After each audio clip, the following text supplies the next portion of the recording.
Maoko mudenga, vanosimbisa maoko mudenga, vanopiga maoko mudenga. Mese mimi ndinopa kutenda, saka ndati ndimi munondipa motivation. Saka mike ndipe kunovation, ndine rimwe patana me wana lock up the session. Chatova chichambe chekuti ini ndishande nesimba, kubosa ngoma dzekuti vanhu vanzwe. Vari kuti ndisvike America kwete kudzoka back. Vari kuti kushe bosa ngoma usamire, bosa ngoma dzekuti vanhu vanzwe.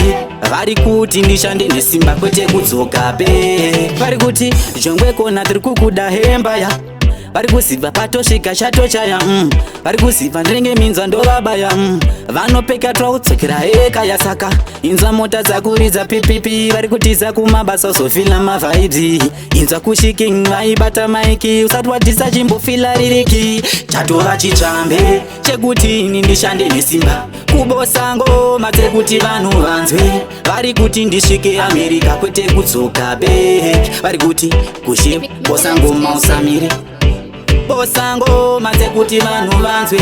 Vari kuti ndishande nesimba kwete kudzoka back. Saka ndati takuvhadza kana arawa nepwere, magweja aripi mugudhuna upere. Saka mike iwe vatipe zvizere, mangoma anobata munjere. Saka ndati yesaya yesaya yesaya, ndinongobiga vanoti yesaya.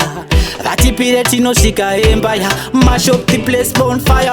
Chatova chichambe chekuti ini ndishande nesimba, kubosa ngoma dzekuti vanhu vanzwe.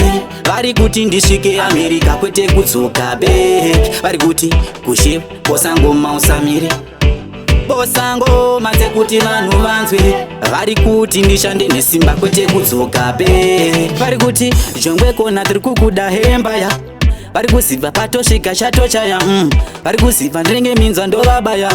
Vanopeka twaudzokera eka yasaka inzwa mota dzakuridza pipipi. Vari kutiza kumabasa uzofila mavhaibzi, inzwa kushiking vaibata maiki usati wadhisa chimbofila ririki. Chatova chichambe chekuti ini ndishande nesimba, kubosa ngoma dzekuti vanhu vanzwe. Vari kuti ndisvike America kwete kudzoka back. Vari kuti kushe bosa ngoma usamire, bosa ngoma dzekuti vanhu vanzwe. Vari kuti ndishande nesimba kwete kudzoka back.